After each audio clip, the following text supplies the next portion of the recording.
నెల్లూరు నగరం 40వ డివిజన్లో బాబు షూరిటీ భవిష్యత్తు గ్యారంటీ కార్యక్రమం చేపట్టారు. ఈ కార్యక్రమంలో మాజీ మంత్రి, నెల్లూరు సిటీ టీడీపీ ఎమ్మెల్యే అభ్యర్థి డాక్టర్ పొంగూరు నారాయణ సతీమణి రమాదేవి పాల్గొన్నారు. ముందుగా డివిజన్లోని నాయకులు, కార్యకర్తలు, ప్రజలు రమాదేవికి ఘనస్వాగతం పలికారు. ఈ సందర్భంగా డివిజన్లోని ఇరిగాలమ్మ టెంపుల్, 4 రోడ్ల సెంటర్, వాకర్స్ రోడ్డు తదితర ప్రాంతాల్లో పర్యటిస్తూ ఇంటింటికి వెళ్లి రానున్న ఎన్నికల్లో నారాయణకి అండగా నిలవాలని ఆమె ప్రజల్ని అభ్యర్థించారు. నమస్కారాలు. ఈరోజు 40వ వార్డు 90వ బూతులో నాని గారితో, తర్వాత కార్యకర్తలు, బిఎల్ఏలు, మహిళా శక్తి, ఎన్ టీము అందరూ కలిసి చాలా ఉత్సాహభరితమైన వాతావరణంలో ఇంటింటికి వెళ్ళి, గడప గడపకు వెళ్ళి ప్రచారం చేయటం జరిగింది.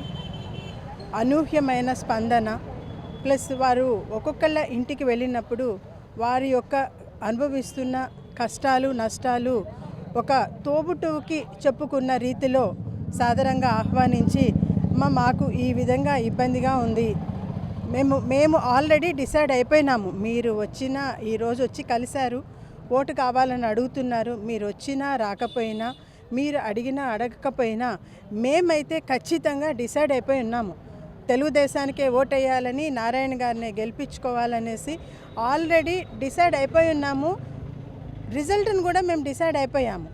కాకపోతే వచ్చిన తర్వాత మాకైతే ఇవి ఉన్నాయమ్మా, ఈ సమస్యను మీరు ఖచ్చితంగా పరిష్కరిస్తారు, నారాయణ గారి మీద మాకు ఆ నమ్మకం ఉంది, మాకు ఏవైతే ఇబ్బందులు ఉన్నాయో ఇవి ఖచ్చితంగా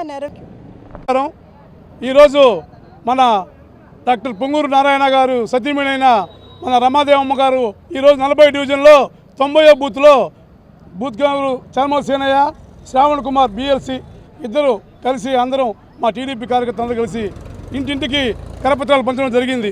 అయితే ఎవరు చూసినా అమ్మ మాకు నీళ్లు రాలేదు, మాకు పెన్షన్ తీసేశారు, ఇదే జరుగుతూ ఉంది. ఎక్కడా కూడా కరెంటు ఏమమ్మా అంటే కరెంటు బిల్లు ఎక్కువ వచ్చింది, మా పెన్షన్ తీసేశారు, ఇంటి పన్ను పెరిగింది, చెత్త పన్ను పెరిగింది, ఏది కూడా ఒక్కటి కూడా ఈ జగన్మోహన్ ప్రభుత్వంలో ఏది అందడం లేదు. ఆ అభివృద్ధి పథకాలు బటన్ నొక్కుతారే కానీ ఆ చేతిలో పట్టడం లేదు. కానీ ఇక్కడ 10 రూపాయలు ఇచ్చి ఆడ 100 రూపాయలు లాక్కుంటున్నాడు. ప్రతి వస్తువు, ప్రతిది, కరెంటే కాదు, గ్యాస్ కాదు, A to Z పెట్రోల్ కాడి నుంచి నిత్యావసర వస్తువులన్నీ పెంచుతున్నారని మేడం గారికి ప్రతి ఒక్కరూ చెప్పడం జరిగింది. అయితే ఈరోజు మేడం గారు ఈ 90వ బూత్లో 40 డివిజన్లు తిరుగుతూ ఉంటే ఇంటింటికి ఏ ఇంటికి ఆమెకి బ్రహ్మరథం